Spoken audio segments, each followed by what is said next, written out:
Turning back to our top story, Election Day is now only 3 days away. This morning's poll from Nanos Research, I want to show you the numbers. It is showing the Liberals at 42.7% support, the Conservatives sitting at 38.4%. You see the NDP there at 8.3%. So this morning we are joined by the Globe and Mail's Ottawa Bureau Chief, Robert Fife. Good morning to you. Good morning, Leslie. So 3 days to go. Where do things stand right now? Well, it's pretty consistent over the last several weeks that the Liberals are holding up about a 4 to 6% lead over the Conservatives, which with the plus or minus error, it's roughly 4% consistently. And more importantly, preferred Prime Minister, Mr. Carney leads Pierre Poilievre by double-digit numbers, and that has also been consistent. And we know from virtually all the polls that the Liberals are leading in Atlantic Canada, in Quebec, in Ontario. They're doing well in Manitoba, not in Saskatchewan and Alberta. For no surprise, the Conservatives have very strong leads there. And then there's more of a battleground in British Columbia, although the lower mainland, which is voter-rich, seems to be going Liberal as well. If you look at the polls and you look at past election campaigns, it looks, from my point of view right now, that the Liberal government is heading for an electoral win. What's not sure is will they get a majority, or how big of a majority is.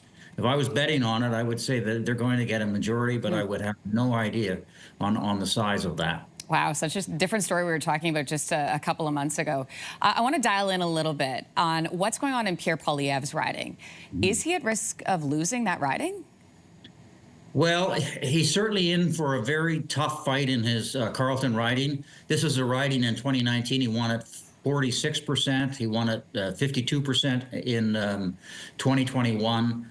But in the past 2 weeks, Mr. Poilievre has had to bring in campaign workers, experienced campaign workers, by the way, to knock on doors to try to make sure they can get the vote out. So it's a very tight race. I know from the Ontario Progressive Conservative internal numbers, the Ottawa area is going to go all Liberal. It's not surprised. This is Ottawa. The Ottawa is a big federal bureaucracy, and they tend to vote Liberal or NDP.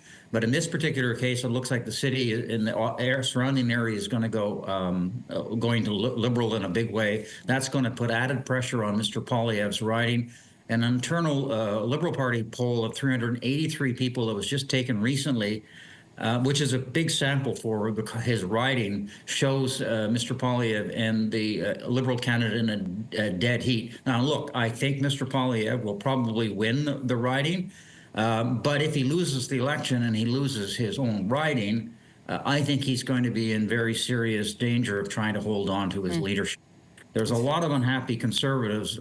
I mean, this is a man who blew a 27% lead over the Liberals. And then the way they've tried to control everybody in the party has made people very angry. His campaign manager, Jenny Byrne, for example, kept 90 seats for herself to dispense rather than allowing open nominations, which is a party that's grassroots. And then, of course, as you know, they shunted Doug Ford, the Ontario Premier. They treated Jean Charest with great disrespect. He could have been a hell of an asset for him in Quebec. And Mike DeYoung, the former BC finance minister, at the last minute, they said, we don't want you to run for you. That is just the stupidest policy. What you want to do is build a big tent. You want to get the most qualified people into your tent when you're running an election campaign. That's how you build coalitions. Well, Robert, it's always good to hear your take on all of this as we are 3 days out now. Hard to believe. Thanks for joining us this morning. You're welcome. If you like that video, make sure to subscribe to the Your Morning YouTube feed, where you can find all kinds of new content posted every weekday morning.